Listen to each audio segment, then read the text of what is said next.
Okay, so as you guys know, we gotta stay home and keep people safe and not go outside because of the virus. So I guess it's about the right time for me to start making those videos that I've been thinking about for quite some time right now. So without any further ado, let's get started.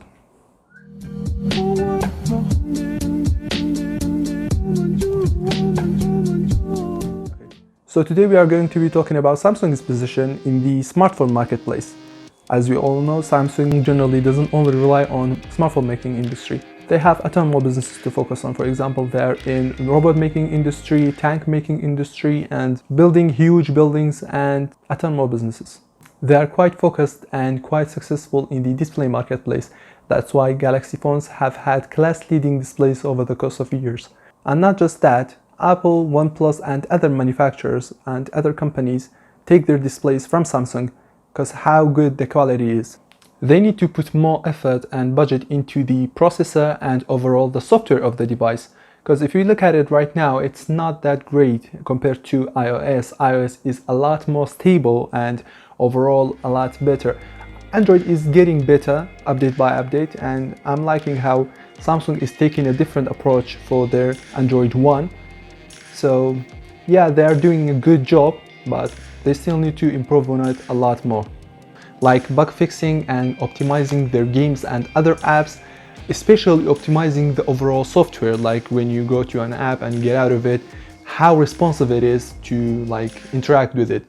So improving on that will be huge for Samsung, because if you take a look at iOS, it's a lot smoother compared to Android right now, but if they can do this, they can attract a lot more attention and potentially attracting the iOS users to Android as well. Compatibility and cross-platform with Windows. If Samsung comes around and makes something like how iOS is interacting with macOS, it will be huge. For example, if you connect your Bluetooth headphones with your phone, it should automatically be connected with your Windows device as well. And other things like AirDrop, how seamlessly it works between iOS devices and sometimes between iOS and macOS devices. That's only because Samsung doesn't have its own operating system like how iOS has macOS to connect with. Since Samsung doesn't have its own operating system, they should be more connected and more easy to use with Windows. These are the things that Samsung should consider doing in order to improve their smartphone lineup and make them more attractive to the eyes of customers and overall all of us. Another thing is that Samsung releases too many smartphones in a year, especially in the low-end side. For example, in 2019 alone, they have released 15 smartphones in just 2019 alone. That is all the models together, like Galaxy A, M, Note, S, and in each section, each model has their own entire lineup. The A models go from A10 to A90, and some of the models in between received an update. For example, the Galaxy A50 was updated to A51. Even in the Note side of things, the Galaxy Note 10 had 2 models last year, which is kind of ridiculous at this point. Having all of these smartphones and all of these models is kind of confusing for the customer. Beside all of that, they came up and showed 2 other smartphones, the Galaxy S10 Lite and Note 10 Lite.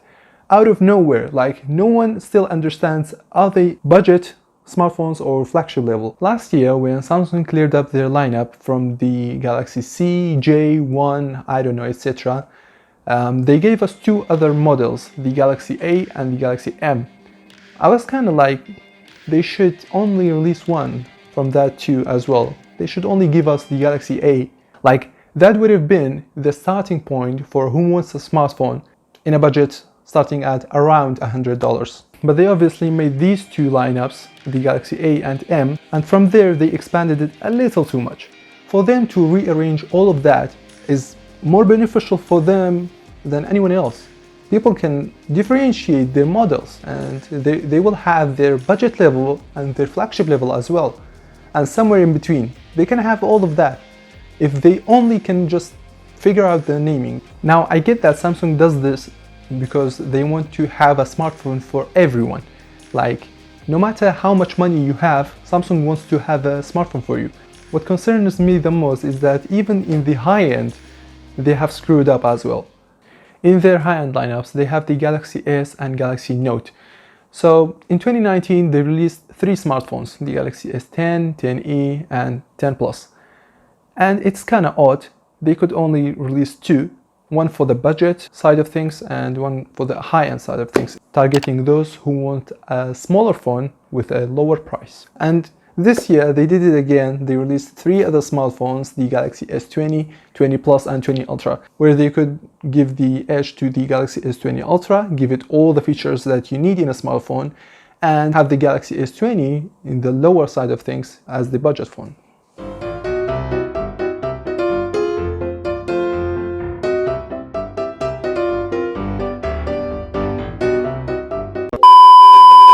But if you ignore all of that, who thought it's a good idea to release two Note smartphones in a year? Like, why? From the Galaxy Note 1 until the Galaxy Note 10, Samsung has always showed one Galaxy Note in their lineup, and it has been the champ, the best of what Samsung can offer in a year. So for them to release two Galaxy Notes last year, it was quite odd.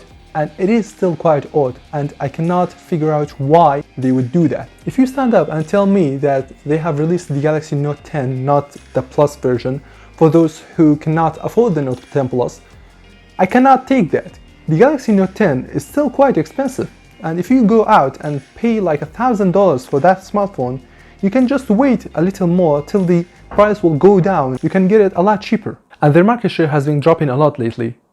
I mean, they are still the #1 smartphone making company, but that doesn't tell the entire story. You see, they have had that #1 spot for quite some time now, but if they don't care about their lineup of smartphones a lot more, they might drop below Huawei and Apple, because Apple and Huawei are catching up quite fast, especially Huawei. If they didn't have that problem with the United States, they would claim their position to be the second smartphone making company in the world. But after all of the problem with the United States, they drop below Apple as well.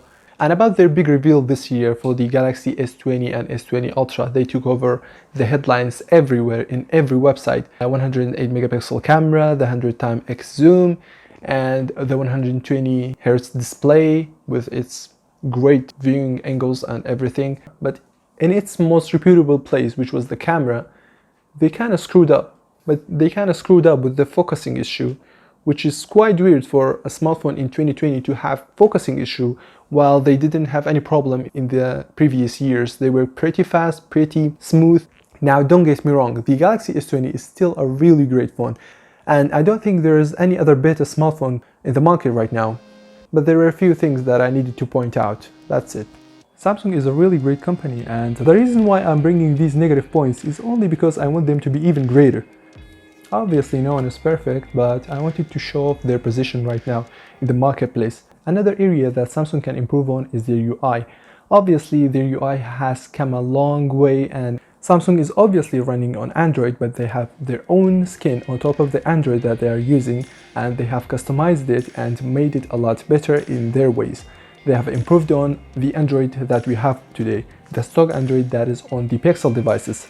Obviously, Samsung has its own colorful way of doing this, and OnePlus is doing it in another way closer to the stock Android. But I really like how OnePlus is making their UI feel a lot smoother and a lot faster. They optimize it really well so that it feels snappy while you are using it. The interesting thing is that the OnePlus way of doing it actually feels faster than the actual stock Android. Samsung always wants you to have most features and most customization in your phone. That's why they are taking the Android and doing it by themselves. At the end, this is the position that Samsung is in right now, and if they can improve on it, it will be a lot better. So that's pretty much it for me. It was a pretty good time for me to sit down and take these points and point out to you guys. And I don't have anything with Samsung. I just needed to point out these things just so they can improve on it and nothing else. Thanks for watching. Stay home, stay safe, keep your social distance, and see you all later. Samsung doesn't only rely on smartphone industry, Bolku